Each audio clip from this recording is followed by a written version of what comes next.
If you wish to follow our scripture from Matthew 15, 1 to 20, in the Pew Bible, it's found on page 16 in the New Testament.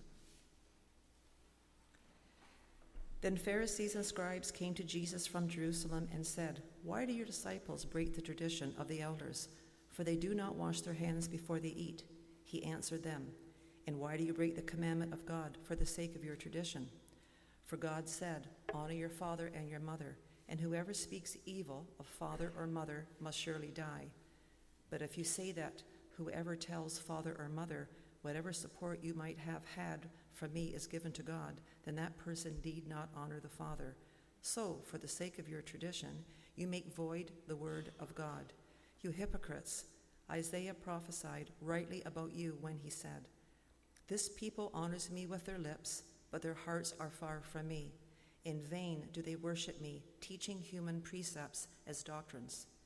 Then he called to the crowd to him and said to them, 'Listen and understand. It is not what goes into the mouth that defiles a person, but it is what comes out of the mouth that defiles.' Then the disciples approached and said to him, 'Do you know what the Pharisees took offense when they heard what you said?' He answered, 'Every plant that my heavenly Father has not planted will be uprooted. Let them alone. They are blind guides of the blind. If one blind person guides another, both will fall into a pit.' But Peter said to him, 'Explain this parable to us.' Then he said, 'Are you also still without understanding? Do you not see whatever goes into the mouth enters the stomach and goes out into the sewer? But what comes out of the mouth proceeds from the heart, and this is what defiles. For out of the heart comes evil intentions, murder, adultery, fornication, theft, false witness, slander. These are what defile a person, but to eat with unwashed hands does not defile.'"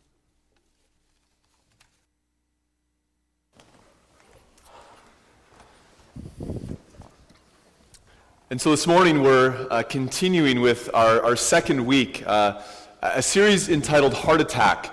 And it's a series, if you joined us last week, it's a series where essentially we're asking the question, what is the condition of your heart? You see, a lot of times in culture, and let's be honest, in the church, we fall into the trap of thinking, as long as I have this outward appearance, as long as I appear as if everything is okay, then that's what I'm going to live by. But we know deep down that we're having issues going on inside. We're having issues with our heart. And yet we try to make this clear appearance as if everything is fine and begin to neglect what is actually going on within. So we're looking at this series called Heart Attack.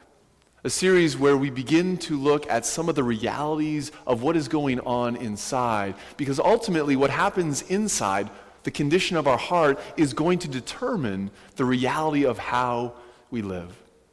And so the passage that Heather read for us this morning is essentially the key passage that's really helping us set up this series.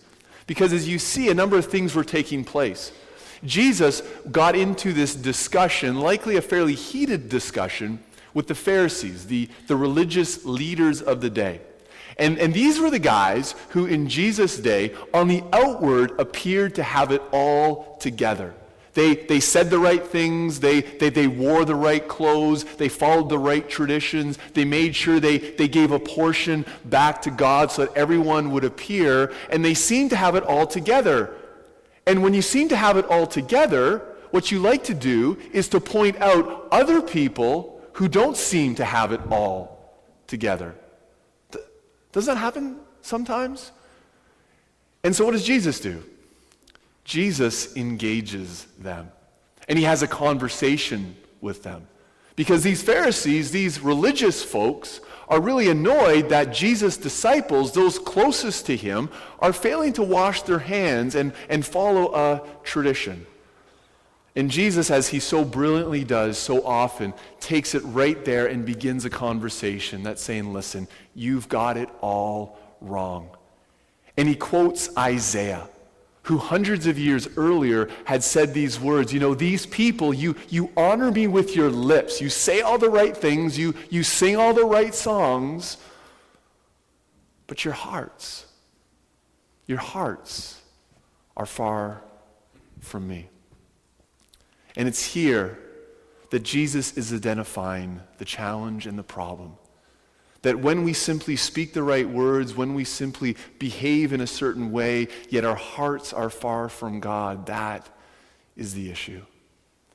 And so what Jesus identifies for us yet again is we need to be checking in with our heart. We need to be asking ourselves the question, what is going on within us? Because that is ultimately going to determine how we live. It's ultimately going to determine not only the quality of our life, but the quality of our relationships with others, and ultimately our relationship with God. And so this series is 4 weeks where we do a little bit of a health check to identify what are some of the issues that we simply need to be aware of so that we can identify and so that we can properly respond.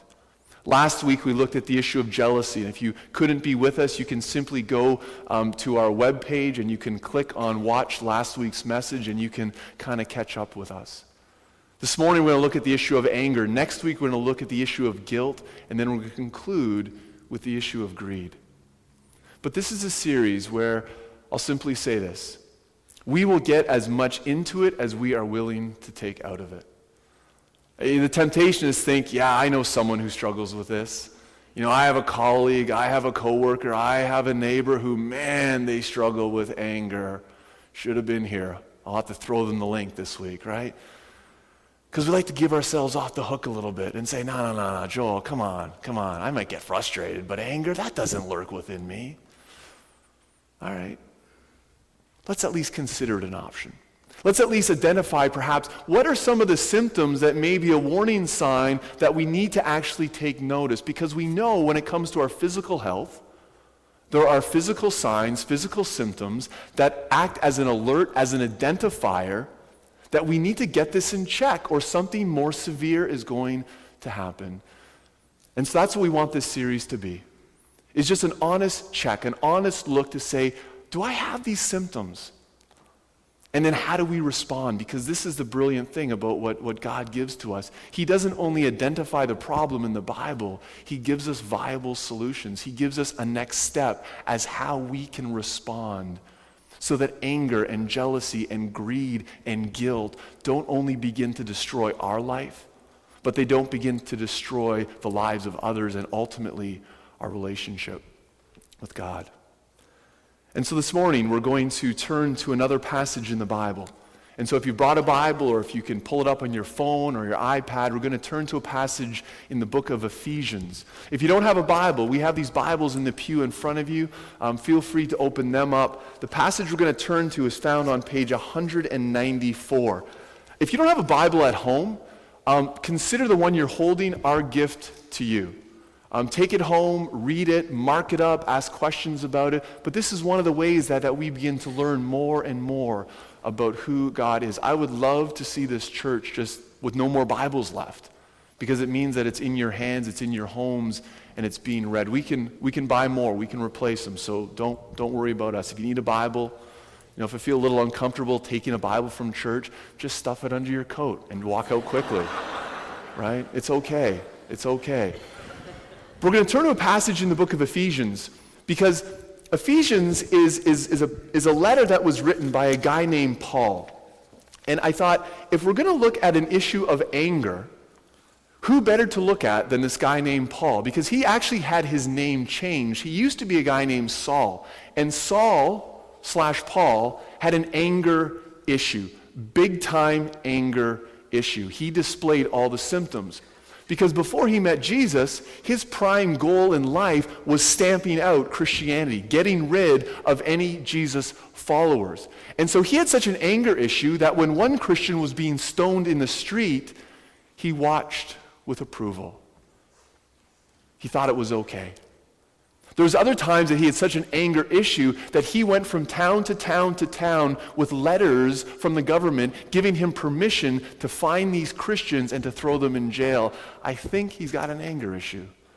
And then we're told in one descriptor that he had such an anger issue that he uttered murderous threats to those followers of Jesus. But then he met Jesus. And his life began to change and transform in incredible ways. And so it's here that Paul writes these words to another group of Christians in a city called Ephesus, where he's dealing with a number of issues, but we're going to focus our time this morning just on this issue of anger. Because it was an issue 2,000 years ago, and I think, let's be honest, it's probably an issue lurking around us as well. And so we're going to turn and we're going to read from this passage here this morning. And I want to start with a real interesting comment that he makes in verse 26, right down near the bottom. Paul says, "Be angry, but do not sin." And I love those words, "be angry," because Paul is identifying something that we spoke about last week when it came to jealousy. You see, being angry is not the issue we want to address. Because anger is that emotional response that naturally begins to occur when something goes wrong in our life, particularly when someone has hurt us and someone has wronged us.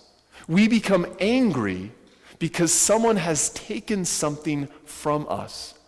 And it's almost as if we begin to say, "You owe me." That's in many ways what anger starts to whisper in our ears. You've taken something from me, therefore you owe something from me. I have been hurt, I have been wronged, and now I'm angry about it. And so I'm not asking you here this morning to just become emotionally void, because emotions are a part and a reality of our life. The question I think that we have to look at and address is not, are we going to get angry, but rather, how do we respond?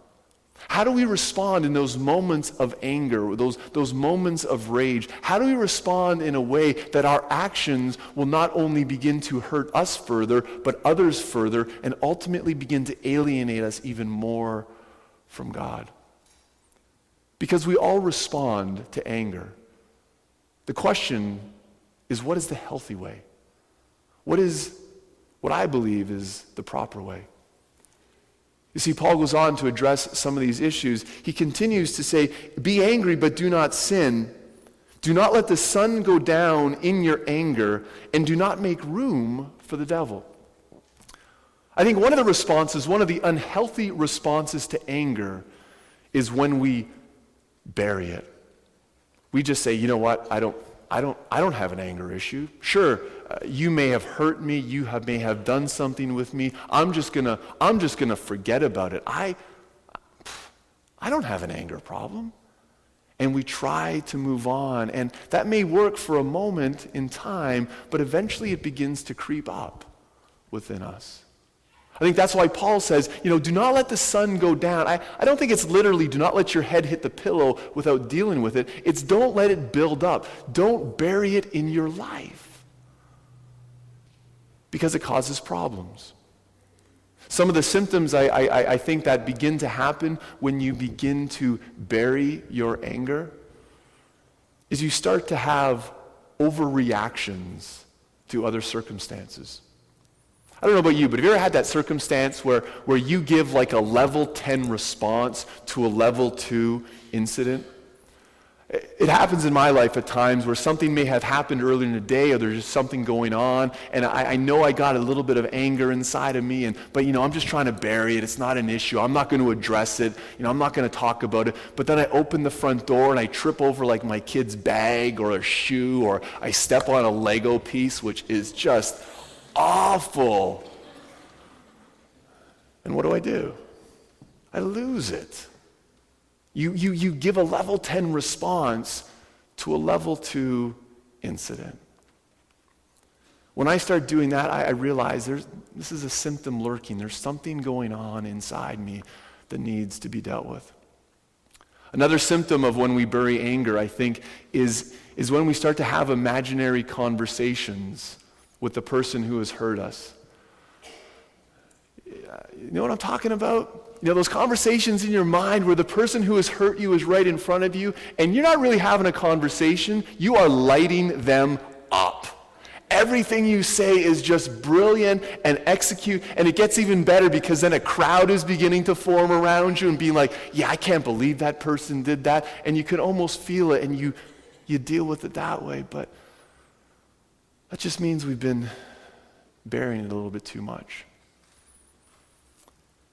The third way, I think, a third symptom of when we vent or when we bury anger is when we have those trigger points. Do you know sometimes when people have hurt you in the past, it doesn't matter what they do, they just irritate you. They just get right under your skin. That if anyone else would have done the other same little action, you would have shown them grace. You would have thought, they're having a bad day, or, that's not really that big of a deal. But when someone has hurt you and you're angry towards them, you just can't let it go. Because they've exhausted all the grace in your bank account for them. I think that's why Paul says, you know what? Don't let this be buried within you. Because what begins to happen is bitterness begins to form. If you jump down further, Paul talks about things we need to get rid of. And he speaks of getting rid of bitterness. Bitterness is that root of anger that begins when we bury the hurt within. It begins to impact us. It begins to impact our relationship with others. And ultimately, it begins to impact our relationship with God. And so in our anger, let's not bury it.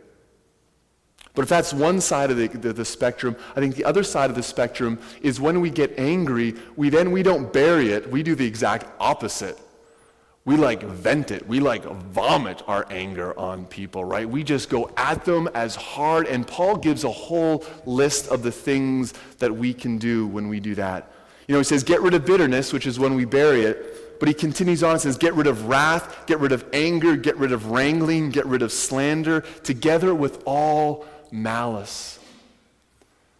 You have an anger problem. You have some hurt that needs to be dealt with is when you just think, you know what? You've taken a pound of flesh from me.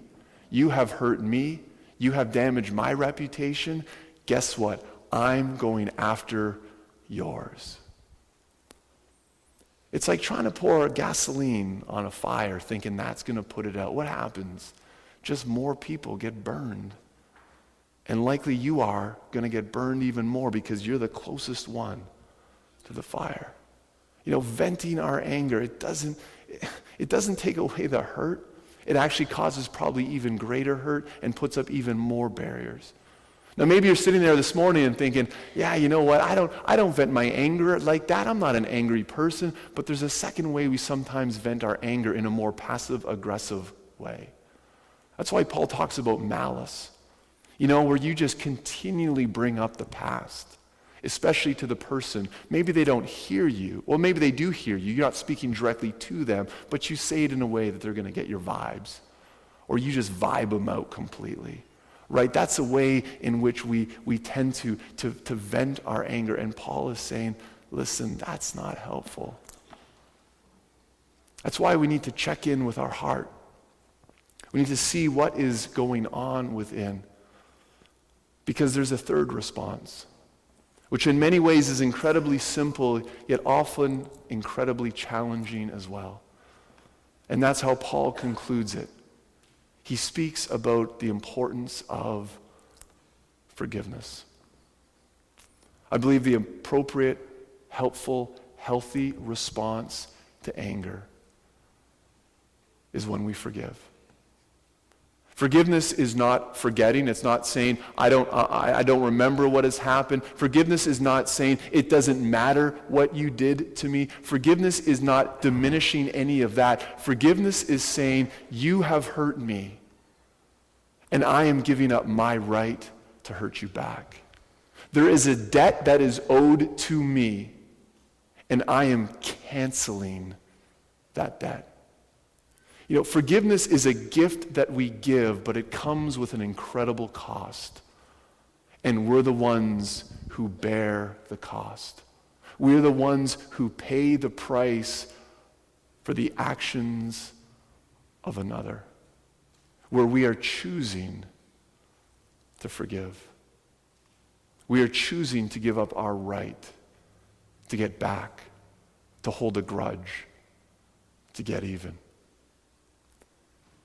It seems so simple, yet it is so challenging to overcome. It's almost as if we want some sort of solution. We want some sort of mathematical calculation as, okay, what does forgiveness actually look like? And if you're thinking right now, okay, well, what does this look like? How, do we put a cap on forgiveness? You're not the first one to ask the question. One of Jesus' closest disciples, Peter, the one who was one of the primary leaders of the early church, when he was with Jesus one day, he went up to Jesus and says, okay, we need to talk about this whole forgiveness thing. You need to help me out a little bit here. Jesus, give me a straight answer. Give me the straight bill of goods. When someone hurts me, how many times must I forgive? Give me a number, Jesus. Give me a number. Peter's like, okay, I'm going to give you a number and let's see if we agree on this. I'm going to go with 7 times. What do you think, Jesus? Like 7 times. Like that's pretty reasonable. It's actually incredibly reasonable because based on the day, the typical rabbi teaching was that you would forgive someone 3 times. They must have knew this game of baseball would be coming down the pipe later on, right? And 3 strikes and then get them out, We kind of want a limit, but if you put a limit on forgiveness, you're not really actually going through the process of forgiveness. And Jesus knows that better than anyone else. And so what does Jesus do? He says, Peter, not 7 times, but 70 times. Other translations say 70 times 7. Basically, Jesus was saying to Peter and is saying to all of us, don't cap your forgiveness. It's unlimited. It's everything you've got. And that's why when I think of forgiveness, I think of exercise. It's an exercise that we are willing to commit to. You see, this is nothing new. If you walk into your doctor's office and you say, Doc, I'm having a problem, I've got some issues health-wise, and your doctor's like, you know what, you need to exercise more, you need to eat better, and you need to stop smoking. You're not walking away thinking, that guy is brilliant. I would have never thought of that on my own. That's why he spent all those years in university and all that money, exercise, food, and smoking. Heck, show up at my office. I'll give you the same advice. The challenge isn't in the knowing, it's in the what? It's in the doing. It's in the doing. We know this stuff, whether you've been in the church for a long time or whether this is the first time you've stepped into a church, you're probably aware of the concept of forgiveness. The challenge isn't in the knowing, it's in the doing. And forgiveness is like exercise. It's like exercise. It's going to be real hard, and it's not going to seem like it's working the first few times you do it. But you got to stay committed. If you choose today to become healthier and you're going to be like, you know what, I'm going to go for a run this afternoon. And I'm going to run, I want to run a marathon. Who are you kidding? You're not going to run a marathon if you haven't gone for a run before, right? That just ain't going to happen. When you don't go for a run for a period of time, there is some running involved, but then there's lots of heavy breathing, there's lots of walking, there's lots of sitting on the curb, there's lots of, oh God, help me get to the end. There's lots of that. And at the end of the run, you don't always necessarily feel any better initially. And so you run again, and you run again, and you run again, and you run again, and you run again. And over time, something begins to happen. You start to see the benefits of your commitment to running. You start to look back and think, wow, look at how far I have come. I actually kind of enjoy this. I actually see the benefits it's having in my life physically. I would suggest the same thing is true about forgiveness. Don't wait for the emotional response of thinking, you know what?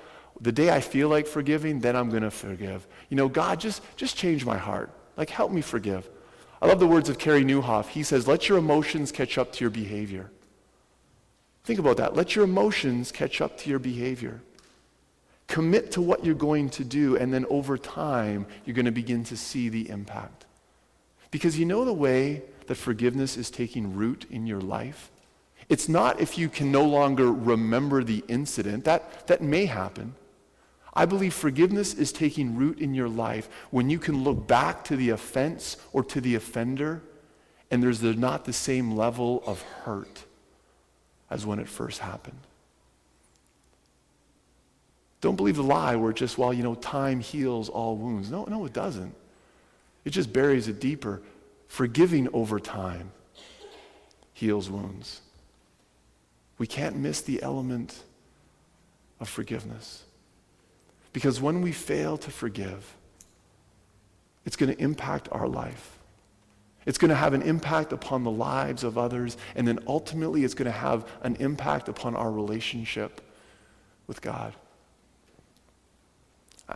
I know this is not new for us, right? We know this. We're aware of this. The challenge is not in the knowing. The challenge is in the doing. And so this week, if you turn to your bulletin on the back page, there's just some questions to consider. And maybe it's this week you just kind of go through these in your own mind, or maybe you start having a conversation with someone else, or maybe you just start having a conversation with God and saying, begin to reveal this to me. First questions is, do you see the symptoms in your life? Not only do you see them, but are you willing to acknowledge them? And just say, you know what, maybe there's an issue. Because how are you dealing with your anger? The question isn't, are you going to get angry, but how are you dealing with it? Do you bury it? Do you vent it? Or are you willing to forgive it? And then finally, if there is some hurt, one of the most helpful things is do not be generic, be specific about the person, about the incident, and just begin to name it. Because when we're too generic, then we don't always know what exactly we are forgiving. I love this quote that I left in there by Anne Lamott. It says, "Not forgiving is like drinking rat poison and then waiting for the rat to die." When we fail to forgive, it's going to have a huge impact upon our life. That's why Paul concludes his thought on anger by saying, "Forgive, just as God in Christ Jesus has forgiven you." You notice where our direction turns. It's not always to the person or the situation or even to ourselves. We turn it back to Jesus. We turn it back to the cross. We're reminded again of how we have been forgiven. Because as I'm sure you've heard it said by many others, forgiven people forgive. And one of the realities that God is at work in our life, it's not by how many Bible verses you can quote. It's not by how many Sundays you attend. One of the realities of Jesus at work in your life is your willingness to forgive. That's the fruit of Jesus at work in you. And so maybe this week it's an opportunity just for you to say, "God, reveal what's going on in my life."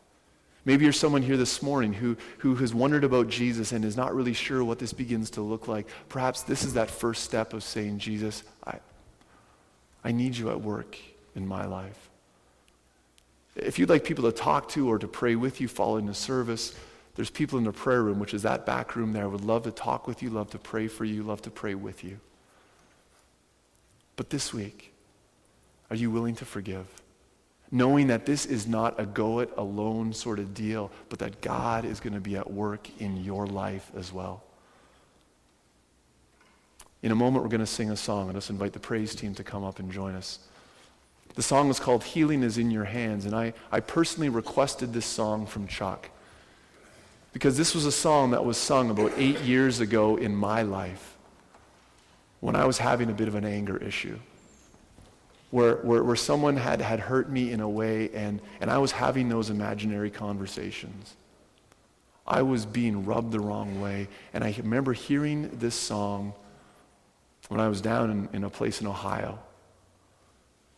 And it's like God just began to melt my heart and said, "Joel, there are some issues in your life you need to deal with." And so I was reminded right then and there that forgiveness is not something I do on my own, but ultimately the healing is in God's hands. But it's not in the knowing, it's in the doing. And so my hope and my prayer is that as God speaks into your life, that you'll recognize that the healing is in his hands. That this is not a journey he's going to leave you on your own. He wants to join you and partner with you.